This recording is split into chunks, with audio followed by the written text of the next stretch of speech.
दुरूद शरीफ पढ़ लें।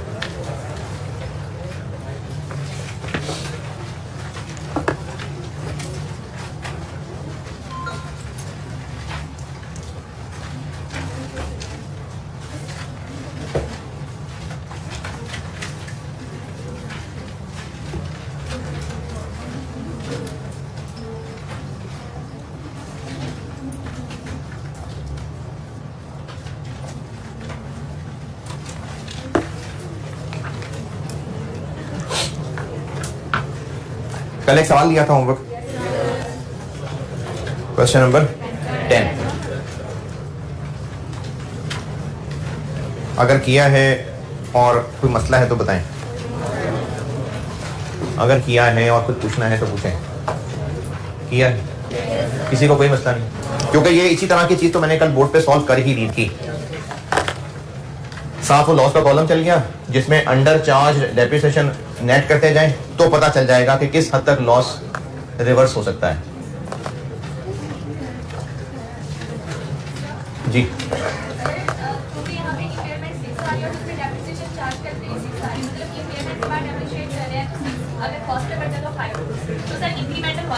इनकी अंडर चार्ज, हाँ तो आपने गलत किया होगा।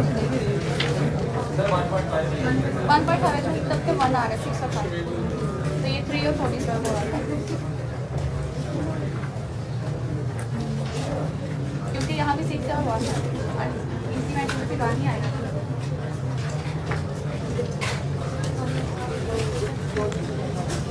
कैलकुलेशन चेक कर लें, कोई गलती की होगी।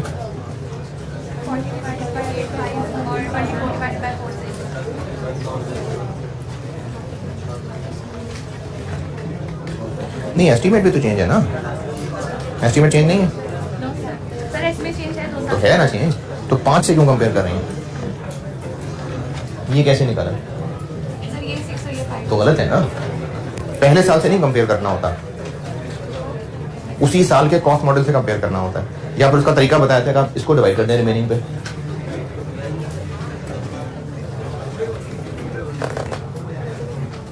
क्वेश्चन नंबर 10 में कोई एतराज परेशानी?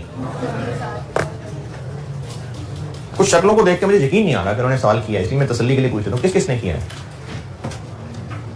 नहीं यार, नहीं, सीरियसली। अच्छा, और कोई मसला नहीं किसी? अरे ठीक है, जबरदस्त। अच्छा, अब अगर क्वेश्चन 10 आपसे हो गया तो अब आपने क्वेश्चन 11 होमवर्क करना है। क्वेश्चन 11,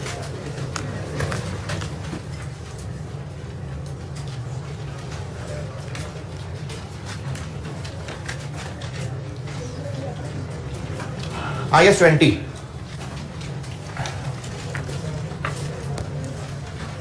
ये अच्छा कॉन्सेप्चुअल है, थोड़ा सा मुश्किल इस लिहाज से कि टेक्निकल है, लेकिन ये इंपॉर्टेंट है, ये एग्जाम पॉइंट ऑफ व्यू से इंपॉर्टेंट IS है। सेपरेट सवाल भी आ सकता है इस पे, 6, 7, 8 नंबर का मैक्सिमम, क्योंकि लेवल 1 है। और बड़े सवाल से मेरी मुराद है जो मैं पिछले कुछ अर्से से बताता आ रहा हूँ कि IS 16, IS 36, IS 40, IS 20 और IS 23, इन 5 स्टैंडर्ड्स के ना कंबाइंड सवाल भी आता है, 17-18 नंबर का कंबाइंड सवाल, यही जो हम लोगों ने पढ़े हम तक, 16, 36, 40, 20 और 23 के बाद पढ़ाऊंगा। इन 5 के ऊपर ये आखिरी ग्रेड कर रहे हैं हम लोग, जो सिलेबस का मैंने आपको ना शुरू में ग्रेड दिया था एक, तो उसमें से हम ये आखिरी ग्रेड कर रहे हैं अभी। इस आखिरी ग्रेड के अंदर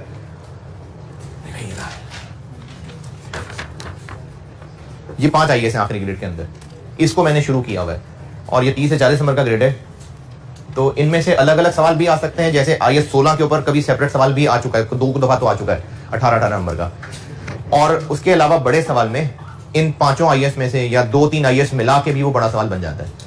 और इनमें से सेपरेट सवाल भी आ सकता है जिसमें IS 20 पे भी सेपरेट सवाल आ चुका, IS 23 पे लास्ट टाइम सेपरेट सवाल आया, IS 36 पे सेपरेट सवाल आ चुका, हम 2 में से 1 कर चुके हैं और 1 होमवर्क किया था। ये मैं बात कर रहा हूँ ऑटम 19 में पहली बार ये FAR 1 में आए थे, तो वहां से आगे चल रहा हूँ। Autumn 19, spring 20, autumn 20, spring 21, autumn 21 और स्प्रिंग 22, 6 अटेम्प्ट्स, इनकी बात कर रहा हूँ कि इनमें IS 20 पे सेपरेट सवाल भी आ चुका है और ये मिक्स भी हो जाता है। इन शॉर्ट ये इंपॉर्टेंट है। इसका नाम बहुत लंबा है, इसलिए मैं इसको बस गवर्नमेंट ग्रांट कह देता हूं। इसका नाम है जी accounting for government grants and disclosure of government assistance. तो गवर्नमेंट ग्रांट ही ठीक है।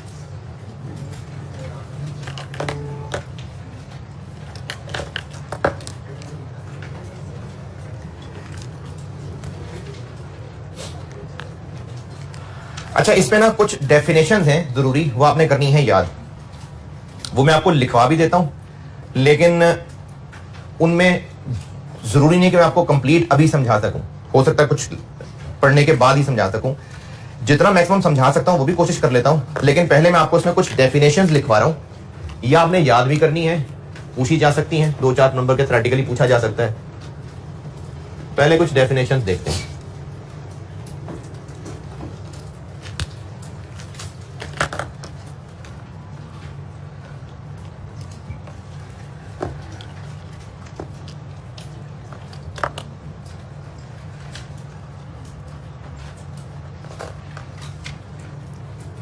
एक है government assistance. Government assistance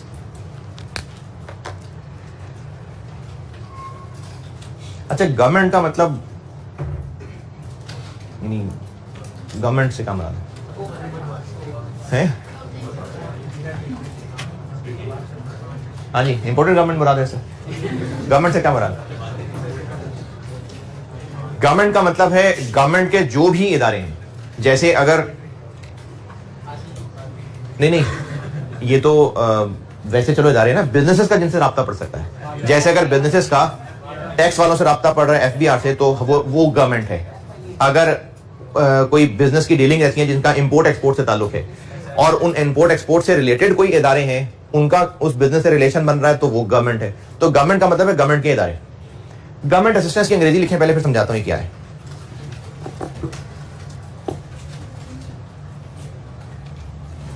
it is the action by government, it is the action by government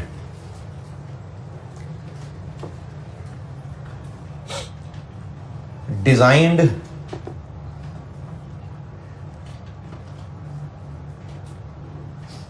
to provide,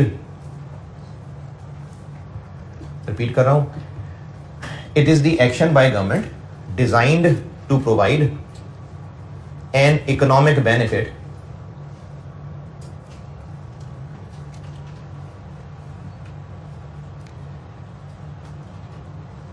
specific to an entity, specific to an entity or range of entities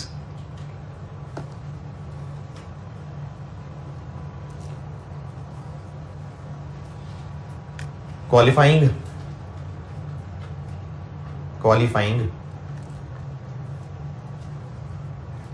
under certain criteria.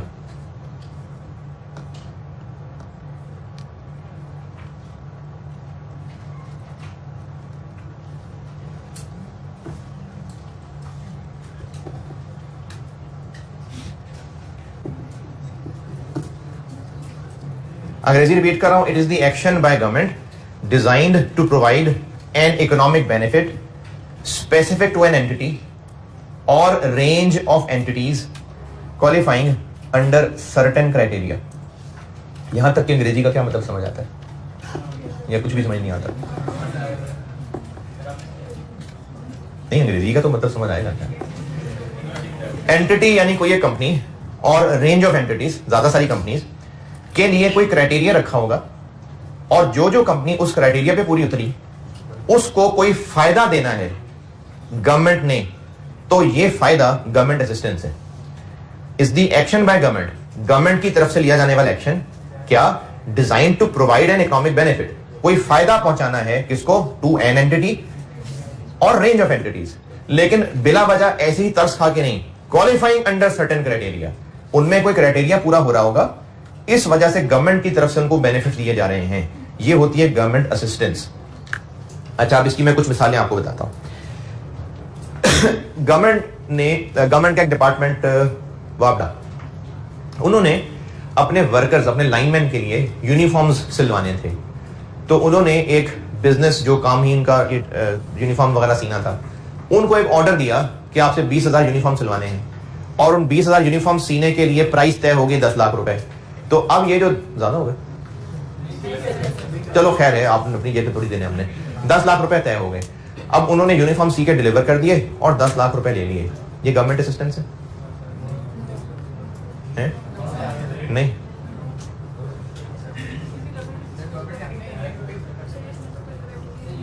ये तो एक सादी सी transaction हो रही है, इसको assist करना नहीं। गवर्नमेंट पैसे दे रही है, अभी काम किया है, असिस्ट करना थोड़ी है। असिस्टेंस तो एक मदद होती है। जैसे अभी एक लफ्ज मुझे सुनने में मिला, सब्सिडी दी है अगर कोई, तो हाँ ये है मदद। तो असिस्टेंस का मतलब है गवर्नमेंट की तरफ से कोई मदद है। तो ये जो मैंने भी ट्रांजैक्शन बताई, ये मदद क्यों नहीं है? ये तो ट्रांजैक्शन है, चीजें खरीद रहे हैं, पैसे दे रहे हैं, तो ये नहीं है मदद। हाँ, मदद की मिसालें क्या हो सकती हैं कि एक सेक्टर है, चलो शुगर का सेक्टर कह लेते हैं, और उन्होंने एक्सपोर्ट्स करनी है और गवर्नमेंट चाहती है कि एक्सपोर्ट्स बढ़ें। तो उनको, अच्छा अब उधर जो किसान है, जो किसान ने गन्ना उगाना है और फिर गन्ने की कटाई और फिर उस गन्ने को शुगर मिल्स ने खरीदना है, तो गवर्नमेंट ये भी चाहती है कि किसानों का नुकसान भी ना हो और गवर्नमेंट ये भी चाहती है कि एक्सपोर्ट्स बढ़ें। तो हो सकता है गवर्नमेंट शुगर वालों को इनकरेज करने के लिए उनको एक सब्सिडी दे दें। सब्सिडी मतलब उनको जो किसान से गन्ना मिल रहा था, लेट से वो 1100 रुपए का था अगर, तो गवर्नमेंट ने कहा अच्छा ऐसा करते हैं, 200 रुपए हम जेब से डालते हैं, 900 रुपए आप जेब से डालें, तो किसान को 1100 रुपए दे देते हैं। किसान का भी फायदा और उस कंपनी का फायदा ये कि जो उनको 1100 रुपए कॉस्ट करनी थी वो 900 कॉस्ट कर रही है, ताकि आप वो अपने ऑपरेशंस चलाएं और एक्सपोर्ट कर सकें। तो ये 200 रुपए गवर्नमेंट की सब्सिडी है, ये है असिस्टेंस।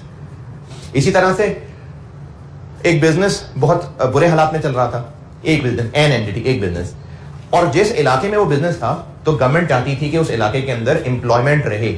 अगर ये बिजनेस बंद हो गया तो लोग बेरोजगार हो जाएंगे। तो गवर्नमेंट ने कहा कि आप ऐसा करें, ये 20 मिलियन हमसे आप अपनी सपोर्ट रख लें, अपना बिजनेस चला लें आप। ये भी असिस्टेंस है।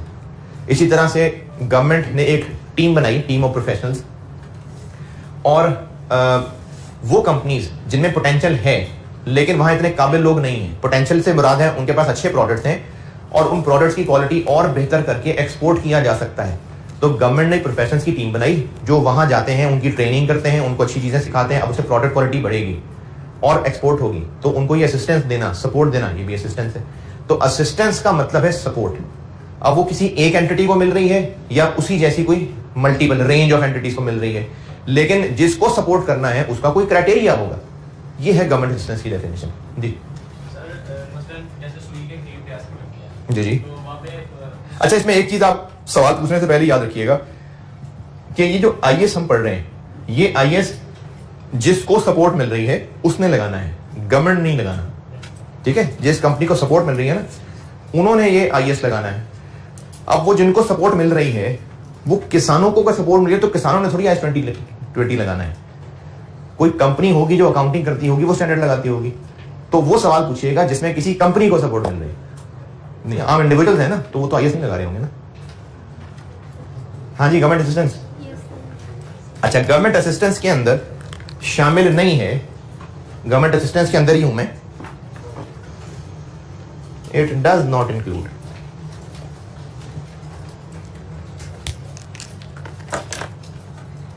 जी जी।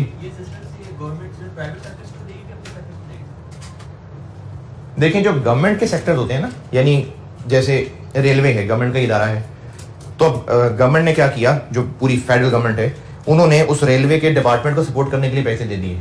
वो रेलवे भी गवर्नमेंट और फेडरल गवर्नमेंट भी गवर्नमेंट, और रेलवे के अकाउंट्स इन आईएएस के मुताबिक नहीं बन रहे होते, इनकी अपनी प्रैक्टिस है। तो हम बात कर रहे हैं इस वक्त प्राइवेट कंपनीज की।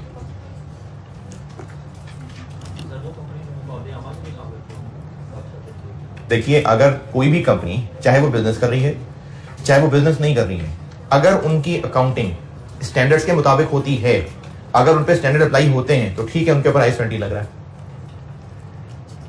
It does not include, it क्या किसकी बात हो रही है? गवर्नमेंट असिस्टेंस की।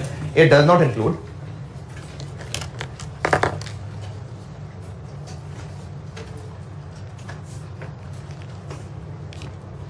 बल्कि इस कॉलम की जरूरत नहीं है, जुमला ही चला दें आगे। It does not include benefits provided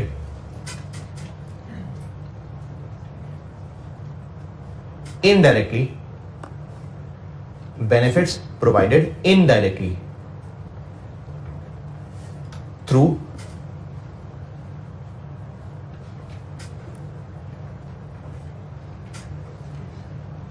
action affecting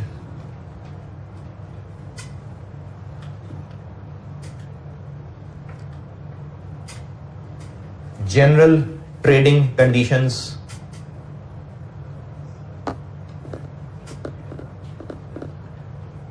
अच्छा काफी कॉन्सेप्चुअल टॉपिक है, मैं कोशिश करूंगा मिसालें देके समझा सकूं आपको, आप भी पूछें जो कंफ्यूजन हो पूछिएगा जरूर।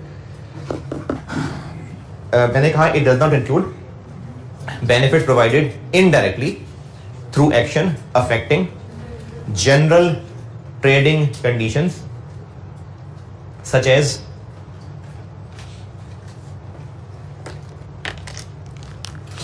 अच्छा सच एज के बाद लगा लें कॉलम, दो बातें इसके अंदर, सच एज के बाद दो मिसालें हैं तो उसके बाद कॉलम लगा के नीचे लिखें। पहली बात उनमें से प्रोविजन ऑफ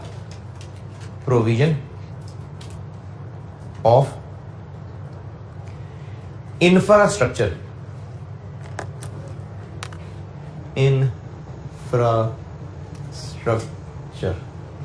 ये क्या होता है? इंफ्रास्ट्रक्चर, सड़कें पुल वगैरह, infrastructure in development areas, provision of infrastructure in development areas.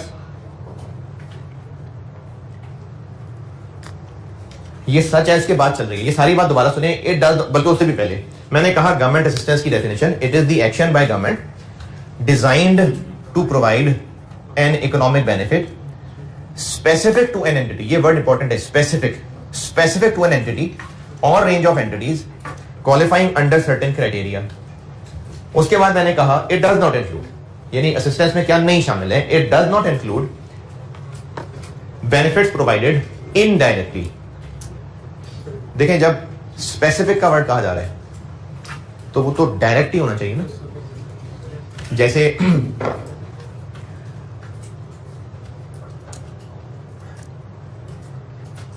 जैसे इस क्लास में बैठे हुए स्टूडेंट्स को स्पेसिफिकली कोई बेनिफिट देना है तो उनको कहा कि नोट्स हैं आप कॉपी से ना खरीदें, ये ले कॉपीज आपको दे दी। अब ये स्पेसिफिक बेनिफिट स्टूडेंट्स को दिए जा रहे हैं। एक इनडायरेक्ट बेनिफिट ये होगा कि कॉलेज ने सारे स्टूडेंट्स के लिए, बल्कि और भी अवाम, कोई और स्कूलों के बच्चे आना चाहें तो फोटोकॉपी शॉप वाले को कहा रेट बहुत कम कर दो, इनडायरेक्टली होगा रेट कम कर दो। और वो भी रेट क्यों कम करता, उसके लिए और फैसिलिटीज आसान कर दो, उसको कहा चलो यार पंखा लाइटें हमारी तरफ से तुम रेट कम कर दो। अब ये हालात बेहतर कर देना, उसका इनडायरेक्ट फायदा बच्चों तक पहुंचेगा कि उनको कॉपी सस्ती मिलेंगी। ये स्पेसिफिक ना हुआ, स्पेसिफिक है कि आपको डायरेक्टली फोटोकॉपी दे दी। इनडायरेक्टली ऐसे हुआ कि फोटोकॉपियर जहां बैठा है उसकी शॉप के खर्चे हैं, उसने फोटोकॉपी से पूरे करने हैं, तो कॉलेज ने कहा कि इसका बिजली का बिल सब हमारा, तुम बस रेट कम कर दो, तो उसने रेट कम कर दिए। अब इस क्लास के बच्चों को भी इनडायरेक्टली फायदा होगा उससे, क्योंकि कॉलेज ने उस फोटोकॉपियर की हेल्प कर दी, इनडायरेक्टली फायदा हो जाएगा। तो स्पेसिफिक क्या था, फोटोकॉपीज आप ही के हवाले कर देना, ये स्पेसिफिक था। और इनडायरेक्टली ये है कि ओवरऑल हालात की इंप्रूवमेंट पे काम किया जाए ताकि आपको बेनिफिट मिल रहा है तो अच्छी बात है, लेकिन हो ओवरऑल हालात पे रहा है। जैसे अंग्रेजी पूरी कर रहा हूं मैं, सच है इसके बाद मैंने लिखवाया provision of infrastructure in development areas. और दूसरी बात सच है इसके बाद मैंने कहा दो बातें, तो दूसरा बुलेट पॉइंट इंपोजिशन, इंपोज करना यानी imposition of trading constraints on competitors, imposition of trading constraints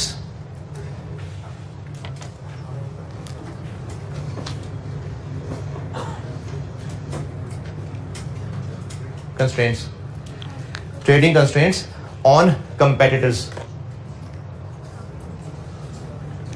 अच्छा ये काफी सारी अंग्रेजी होगी, मैं इसको पूरा करता हूं और फिर जो बातें नहीं समझाई वो समझाता हूं। गवर्नमेंट असिस्टेंस समझानी शुरू की है, उसमें मैंने कहा it is the action by government designed to provide an economic benefit specific to an entity और range of entities qualifying under certain criteria. ये होती है गवर्नमेंट असिस्टेंस। लेकिन ये चीजें गवर्नमेंट असिस्टेंस में नहीं आती. इट डज नॉट इंक्लूड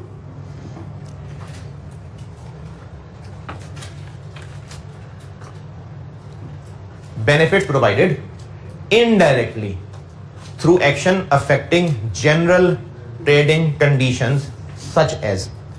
उसके बाद 2 बुलेट पॉइंट्स. पहली बात provision of infrastructure in development areas और दूसरा bullet point imposition of trading constraints on competitors. अब ये सारी बात फिर से समझाता हूं. अगर एक कंपनी को मुश्किलें थी कि उनका बिजनेस इतना अच्छा नहीं चलता था तो उनके खर्चे पूरे नहीं हो पाते थे, तो गवर्नमेंट ने उनको कहा कि आपको हम 50 मिलियन गिफ्ट कर रहे हैं, आप अपने हालात अच्छे कर लें. ये सपोर्ट क्या हुई? Direct, specific. गवर्नमेंट ने कहा ये ले 50 मिलियन. ये है गवर्नमेंट असिस्टेंस. अगर गवर्नमेंट ये करे कि उनका बिजनेस जिस एरिया में है उस एरिया में सड़कें पुल बना दे, अब उसका फायदा उस बिजनेस को होगा, बाकियों को भी होगा, लेकिन उस बिजनेस को भी होगा. ये बिजनेस ने क्या किया? उन एरिया में इंफ्रास्ट्रक्चर प्रोवाइड कर दिया, लेकिन इसका उस कंपनी को इनडायरेक्ट फायदा हो रहा है. इसी तरह गवर्नमेंट ने यह सोचा कि अगर हम इंपोर्ट्स पे बैन कर दें, इंपोर्ट्स, तो चाइना का माल यहां नहीं पहुंचेगा, तो उससे क्या होगा? जो हमारे लोकल मैन्युफैक्चरर्स हैं उनको फायदा होगा ना, कंपटीशन कम हो जाएगा. तो अब भी क्या है कि हो उस कंपनी को फायदा रहा है, लेकिन डायरेक्टली पैसे नहीं दिए गवर्नमेंट ने. गवर्नमेंट ने क्या किया? कंपेटिटर्स को रोक दिया, उससे इनडायरेक्ट सपोर्ट हो गई. ये नहीं है गवर्नमेंट असिस्टेंस. ओके, तो गवर्नमेंट असिस्टेंस है डायरेक्ट फायदा. चलिए, गवर्नमेंट असिस्टेंस यही है. अगली डेफिनेशन क्या जी?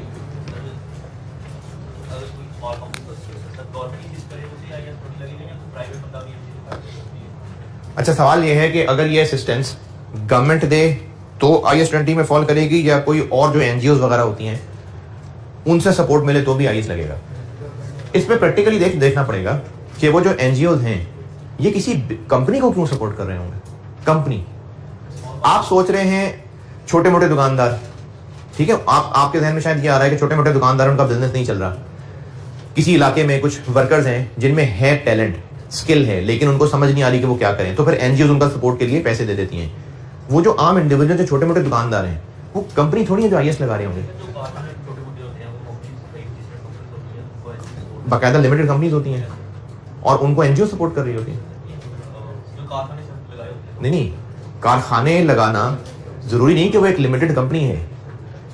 कई कारखाने ऐसे होंगे जो सोल ट्रेडर होंगे या पार्टनरशिप्स होंगी, लिमिटेड कंपनीज होंगी. पता नहीं, मतलब मेरे इल्म में ऐसी कोई ट्रांजैक्शन मुझे नहीं पता है अब तक के एक्सपीरियंस में कि किसी लिमिटेड कंपनी को, मतलब जो बाकायदा एक लिमिटेड कंपनी है, उसको कोई NGO सपोर्ट कर रही हो. नहीं, वो हो रहे होंगे, लेकिन IAS तो कंपनीज पे लग रहे हैं. दूसरी है गवर्नमेंट ग्रांट. दूसरी definition government grant.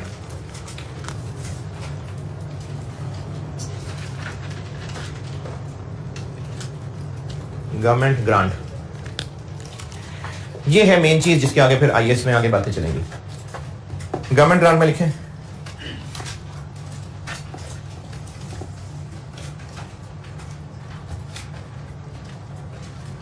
it is the assistance by government.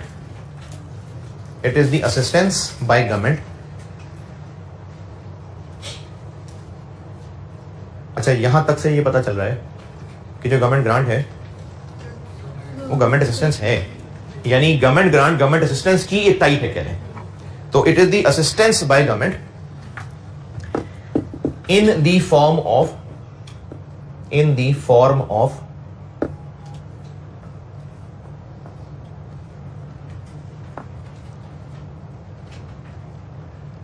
transfer of resources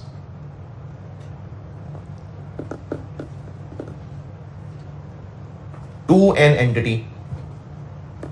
Repeat कर रहा हूं, it is the assistance by government in the form of transfer of resources to an entity. अच्छा, यहां तक रुके, मैं आगे यहां तक का मतलब बताता हूं. रिसोर्सेस क्या होता है? ज़राए.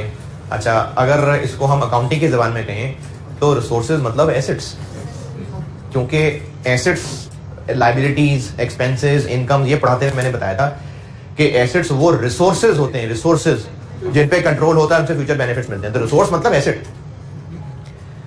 अगर गवर्नमेंट ने एक डिपार्टमेंट बनाया हुआ है जो टेक्निकली सपोर्ट कर रहे हैं, जैसे मैंने भी पहले ही मिसाल दी थी कि एक कंपनी है, वहां के वर्कर्स इतने ज्यादा स्किल्ड नहीं है, तो गवर्नमेंट ने एक डिपार्टमेंट बनाया हाईली स्किल्ड प्रोफेशनल्स का, और वो उन सब छोटी छोटी कंपनीज में जाके ट्रेनिंग्स करवाते हैं, उनको एडवाइसेस देते हैं, उनसे कंसल्टेशन की सर्विसेज दे रहे होते हैं।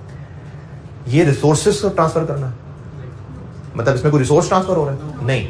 तो है ये गवर्नमेंट असिस्टेंस, लेकिन ये गवर्नमेंट ग्रांट नहीं है। गवर्नमेंट ग्रांट वो असिस्टेंस है जो रिसोर्सेज की शक्ल में है। रिसोर्सेज देने जरूरी है, पैसे दे दिए, कोई मशीन ही दे दी, जमीन दे दी कि इस पे फैक्ट्री बना लें, ये है गवर्नमेंट ग्रांट। गवर्नमेंट असिस्टेंस एक ब्रॉडर टर्म है, उसकी वो टाइप जो रिसोर्सेज देने की शक्ल में है, उस गवर्नमेंट असिस्टेंस को गवर्नमेंट ग्रांट कहते हैं। It is the assistance in form of transfer of economic resources, transfer of resources to an entity. यहां तक तो बोल दिया ना। इन रिटर्न फॉर, यानी क्यों, किसके बदले में? In return for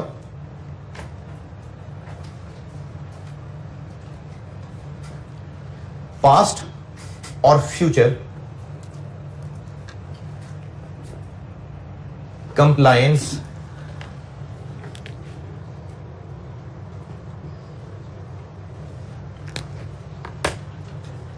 with certain conditions।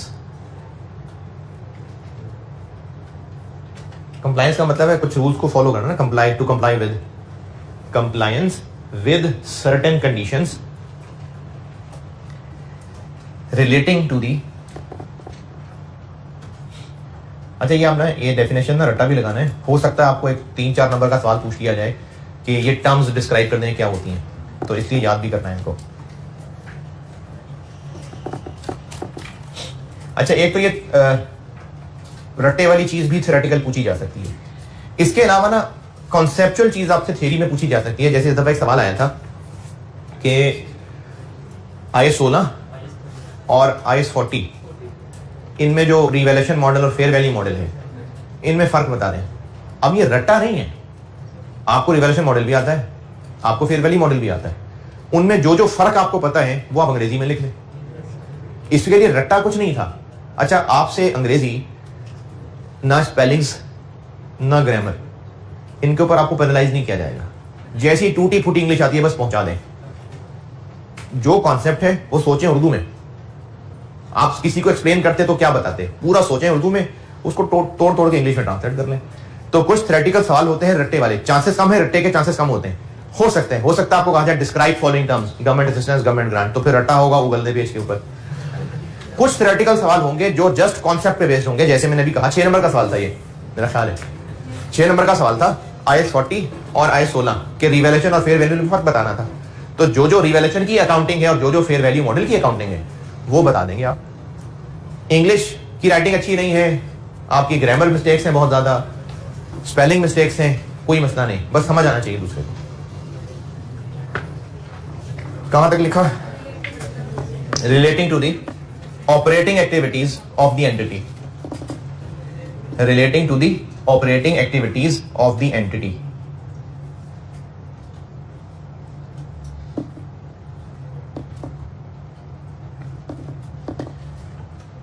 यहां तक पहले खुद ही अंग्रेजी पढ़ के गौर करेंगे क्या समझ आ रहा है।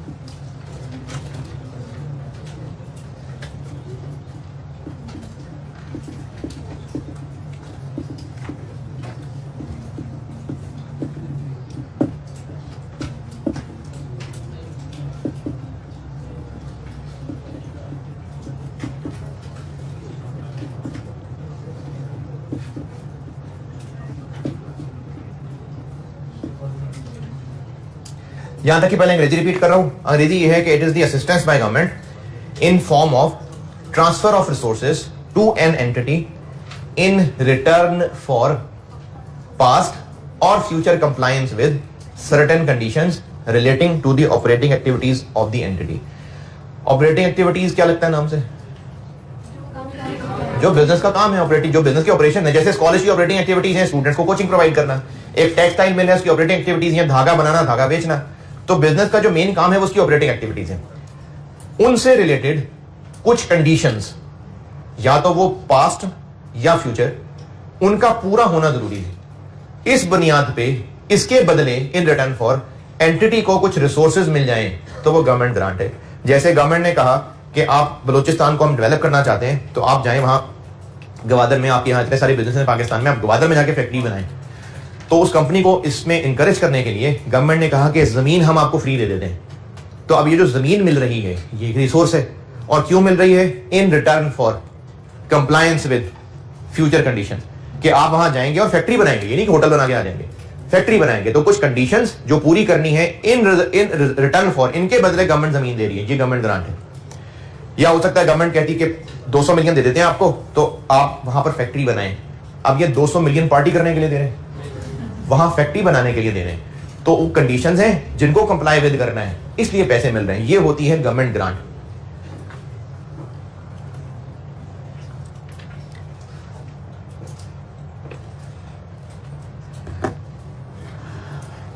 It does not include, government grant में भी लिखें इट डज नॉट इंक्लूड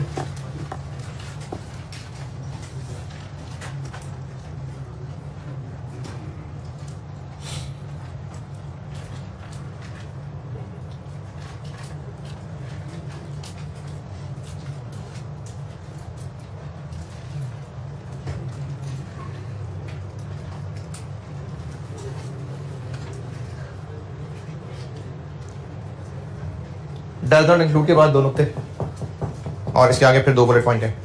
पहला बुलेट पॉइंट,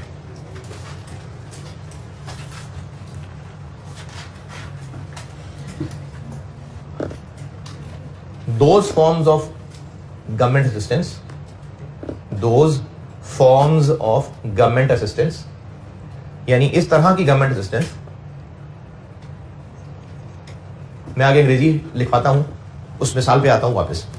मैंने भी एक मिसाल दी थी कि गवर्नमेंट ने एक हाईली स्किल्ड प्रोफेशनल्स की टीम बनाई हुई है जो जाके उन कंपनीज में जहां पर स्किल्ड वर्कर्स की कमी है उनको जाके ट्रेनिंग्स देते हैं, उनको जाके मशवरे देते हैं, कंसल्टेंसी प्रोवाइड करते हैं।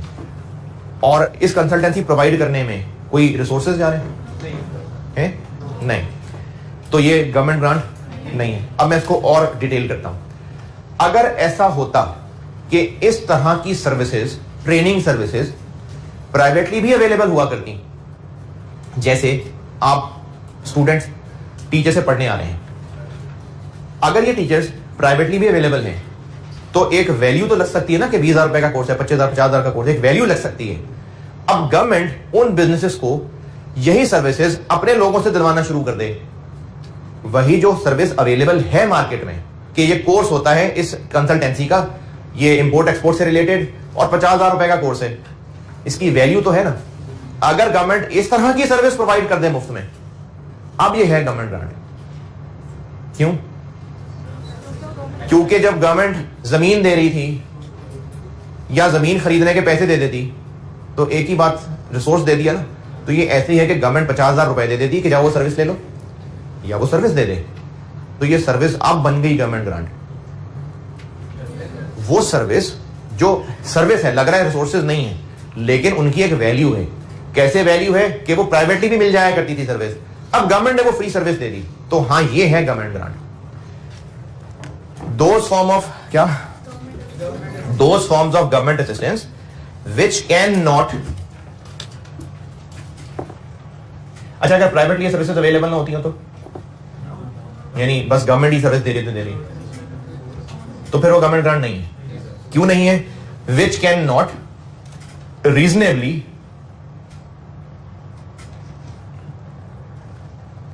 have a value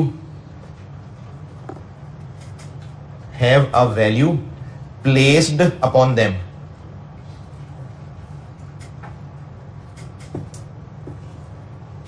ये वाली अंग्रेजी दोबारा सुने। the forms of government assistance which cannot reasonably have a value placed upon them,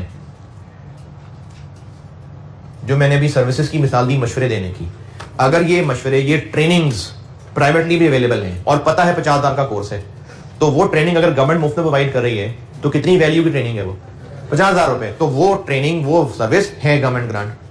लेकिन अगर इस तरह की सर्विसेज नहीं है प्राइवेटली अवेलेबल, और गवर्नमेंट सबको मुफ्त मशवरे दे रही है। अब उन मशवरों की कीमत क्या है? नहीं, जीरो तो नहीं है, लेकिन नहीं लग सकती कीमत। तो वो जो पहली मिसाल मैंने दी कि प्राइवेट भी अवेलेबल है और गवर्नमेंट मुफ्त मशवरे दे रही है, वो गवर्नमेंट ग्रांट है। लेकिन दूसरी मिसाल जिसमें प्राइवेटली कुछ अवेलेबल नहीं है, वैसे ही गवर्नमेंट मुफ्त मशवरे दे रही है, ये गवर्नमेंट ग्रांट क्यों नहीं है?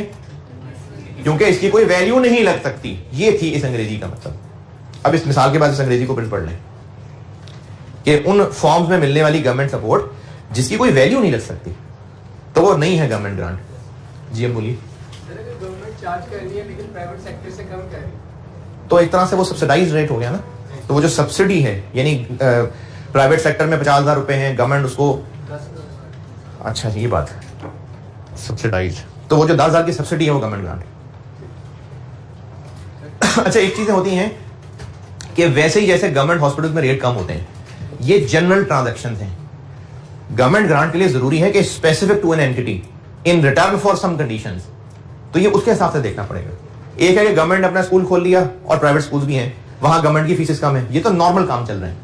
एक है कि गवर्नमेंट ने किसी कंडीशंस के तहत किसी कंपनी को खास स्पेशल रियायत दी है, स्पेसिफिक टू एन एंटिटी, तो वो गवर्नमेंट ग्रांट है। नहीं, ये तो अवाम के लिए एक सब्सिडाइज सर्विस थी ना, इसमें स्पेसिफिक टू एन एंटिटी क्या है? और ये क्या बात चल रही है? इट डज नॉट इंक्लूड है। इट डज नॉट इंक्लूड, दो नुक्ते, पहला बुलेट पॉइंट लिखवा दिया, दूसरा बुलेट पॉइंट, ये वो है जो मैं आपको भी शुरू में बता चुका। दूसरा बुलेट पॉइंट है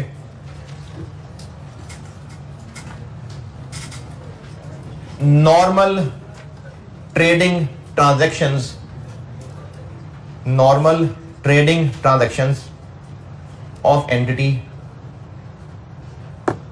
नॉर्मल, ये तो मेरी बात सुनोगे तो फिर लिखोगे ना, normal trading transactions of entity with government. ये क्या बात हुई? ये जो मैंने आपको शुरू में यूनिफॉर्म की मिसाल दी थी कि अब अगर यूनिफॉर्म्स बेच रहे हैं गवर्नमेंट को और उसके गवर्नमेंट पैसे दे रही है, तो पहली बात तो ये कि शुक्रिया, पैसे मिल रहे हैं, लेकिन ये पैसे मिलना ग्रांट नहीं है, ये तो चीजें बेच के पैसे लेना है, ये नहीं है ग्रांट। गवर्नमेंट असिस्टेंस और गवर्नमेंट ग्रांट, इनकी पूरी अंग्रेजी एक दफा पढ़ लें, और कोई भी जरा सी भी परेशानी है तो मेरे बच्चों पूछो। जी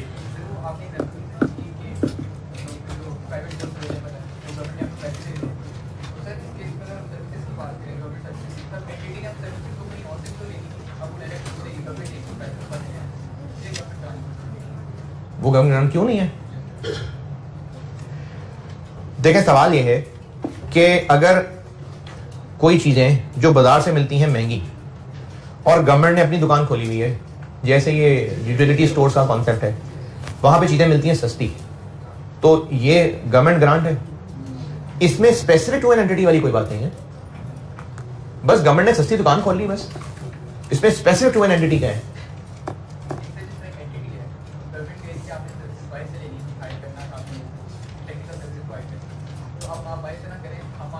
हाँ, अगर उस कंपनी को स्पेसिफिकली कोई सर्विसेज चाहिए और वो कंपनी को स्पेसिफिकली गवर्नमेंट सपोर्ट की नियत से वो सर्विसेज फ्री दे रही है, तो हाँ गवर्नमेंट ग्रांट है।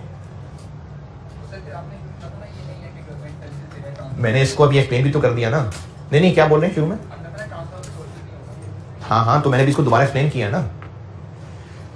ये गवर्नमेंट की सर्विसेज दोबारा सुने भी, गवर्नमेंट असिस्टेंस है, गवर्नमेंट की तरफ से कोई फायदा जो स्पेसिफिक टू एन एंटिटी पहुंचे। स्पेसिफिक टू एन एंटिटी होना जरूरी है। जनरली उस इलाके को अपलिफ्ट कर देना, सड़कें बना देना, ये क्यों नहीं है? क्योंकि तो जनरल सबको फायदा है ना, स्पेसिफिक टू दी एंटिटी तो नहीं है। तो गवर्नमेंट असिस्टेंस है किसी कंपनी को स्पेसिफिकली कोई फायदा पहुंचाना। अब वो फायदा तसल्ली की शक्ल में भी हो सकता है, ट्रेनिंग की मशवरों की शक्ल में भी हो सकता है, पैसों की शक्ल में हो सकता है, चीजें देने की शक्ल में हो सकता है, गुड्स देने की शक्ल में हो सकता है। ये सारे फायदे गवर्नमेंट असिस्टेंस है। इस गवर्नमेंट असिस्टेंस की एक टाइप हो गई गवर्नमेंट ग्रांट। ये वो गवर्नमेंट असिस्टेंस है जिसमें रिसोर्सेज ट्रांसफर हो रहे हैं, जैसे पैसे दे देना, गुड्स दे देना, प्लांट, जमीन ये दे देना, ये गवर्नमेंट ग्रांट है। यहां तक पे कोई सलाह है तो पूछें। अब रही बात उन सर्विसेज की जो मैं बार बार वही टेक्निकल मशवरों की शक्ल में बता रहा हूं कि गवर्नमेंट ने प्रोफेशनल्स की टीम हायर की हुई है जो मैन्युफैक्चरिंग बिजनेसेस को ट्रेनिंग्स देते हैं। कंसल्टेंसी प्रोवाइड करते हैं। जिस तरह आप लोग आईटी या कोई कंप्यूटर सर्विस ले रहे हो और एक हेल्पलाइन दी हो कि इस कॉल नंबर पे कॉल करें और आपको वो गाइड कर देंगे, तो ये एक सर्विस हो गई ना। हो सकता है गवर्नमेंट ने एक हेल्पलाइन बना ली, ये एक सर्विस है। हेल्पलाइन वाली मिसाल बता दूं मजीद, गवर्नमेंट ने एक हेल्पलाइन बना ली कि आपको कंप्यूटर यूज करते हुए कोई मसला आ रहा है तो आप इस नंबर पे कॉल करें, आपको सारी गाइडेंस मिल जाएगी। ये अब एक सपोर्ट है। अगर इस तरह की सर्विस प्राइवेटली भी अवेलेबल होती है और उसके पैसे हुआ करते हैं और गवर्नमेंट ने ये हेल्पलाइन स्पेसिफिकली उस कंपनी के लिए बनाई है, तो उस हेल्पलाइन की जो सर्विस है उसकी कोई मनी वैल्यू साइन हो सकती है। क्यों? क्योंकि वो प्राइवेटली भी अवेलेबल है और ये हेल्पलाइन गवर्नमेंट ने उस कंपनी के लिए बनाई है किसी ना किसी कंडीशंस की वजह से, किसी ना किसी क्राइटेरिया की वजह से। तो हाँ, ये हेल्पलाइन की सर्विस भी गवर्नमेंट ग्रांट है। लेकिन अगर ये प्राइवेटली अवेलेबल नहीं है तो फिर गवर्नमेंट असिस्टेंस जरूर है, गवर्नमेंट ग्रांट नहीं है। और अगर ये आम आवाम के लिए हेल्पलाइन की सर्विस बना दी है तो फिर गवर्नमेंट असिस्टेंस ही नहीं है, क्योंकि स्पेसिफिक टू दी एंटिटी होना जरूरी है। रेंज ऑफ एंटिटीज हो सकती हैं कि एक खास इलाके में जो 4 कंपनीज हैं उन चारों को, या शुगर कंपनीज को, या टेक्सटाइल सेक्टर को, रेंज ऑफ कंपनीज हो सकती है, लेकिन स्पेसिफिक होना जरूरी है, डायरेक्ट स्पेसिफिक होना जरूरी है। ग्रांट रिलेटेड टू एसेट्स, ये 2 डेफिनेशन और देख लें बस, फिर कल इंशाल्लाह इसकी अकाउंटिंग सिखाता हूं। ग्रांट रिलेटेड टू एसेट्स, यार मैं 2 पूरी कर दूंगा फिर क्लास का टाइम निकल रहा है। गवर्नमेंट असिस्टेंस कहा, गवर्नमेंट ग्रांट, और तीसरी बता रहा हूं ग्रांट रिलेटेड टू एसेट्स। ये बस 2-3 डेफिनेशन पूरी कर दूं ना फिर कल मैं, ताकि इसकी अकाउंटिंग बताऊं आपको। ग्रांट रिलेटेड टू एसेट्स में लिखें, it is a government grant, it is a government grant. अच्छा, ग्रांट रिलेटेड टू एसेट्स यानी ग्रांट है, और आगे उसको मजीद एक्सप्लेन कर रहा हूं। Grant related to assets, it is a government grant whose primary condition, it is a government grant whose primary condition, अच्छा ओनली कंडीशन नहीं कहा, प्राइमरी कंडीशन। इससे क्या फर्क है? कुछ सेकेंडरी भी हो सकती हैं, लेकिन whose primary condition is that, whose primary condition is that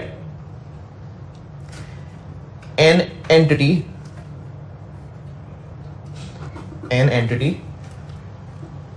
qualifying for the grant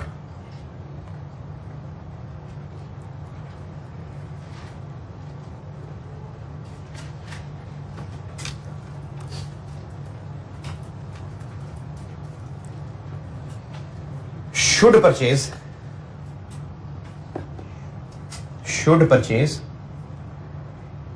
construct or otherwise acquire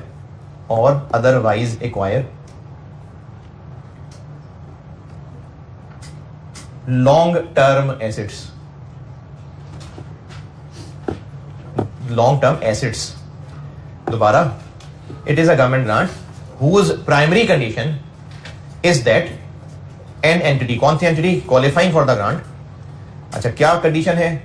should purchase, construct और otherwise acquire long term assets. आसान अल्फाज में, ये गवर्नमेंट को इसलिए पैसे मिल रहे हैं, गवर्नमेंट से सॉरी कंपनी को इसलिए पैसे मिल रहे हैं इस शर्त पे कि वो इन पैसों से क्या करे, कोई लॉन्ग टर्म एसेट ले, खरीद ले, बना ले, कोई लॉन्ग टर्म एसेट यानी पीपी वगैरह ना, इसलिए पैसे मिल रहे हैं, या वो एसेट ही मिल जाए तो इसको ग्रांट रिलेटेड टू एसेट कहते हैं। वो ग्रांट यानी ट्रांसफर ऑफ रिसोर्सेज जिसकी प्राइमरी शर्त क्या है? प्राइमरी शर्त लॉन्ग टर्म एसेट्स लेना। इसी में लिखें आगे, secondary conditions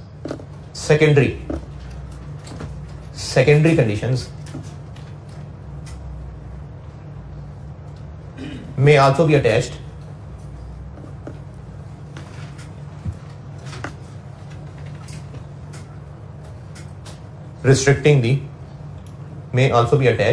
restricting the type,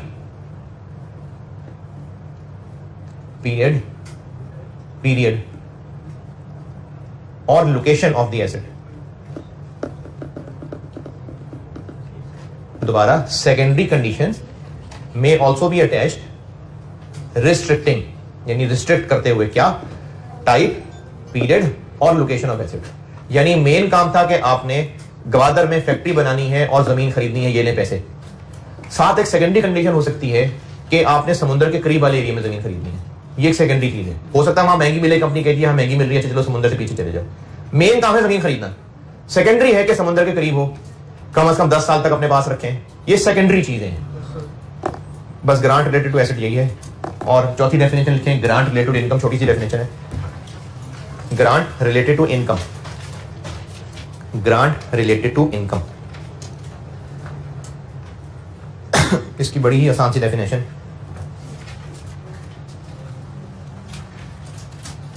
it is the government grant, it is the government grant other than grant related to asset, it is the government grant other than grant related to asset. ये क्या हुआ, उसके अलावा जो भी grant है वो grant related to income है। और लास्ट डेफिनेशन एक है, हाँ तो ये भी क्लास ही है, लास्ट डेफिनेशन जल्दी जल्दी लिखे ना, आप देर बहुत लगाते, जल्दी जल्दी जल्दी। फॉरगिवेबल लोन यानी एनआरओ, फॉरगिवेबल लोन।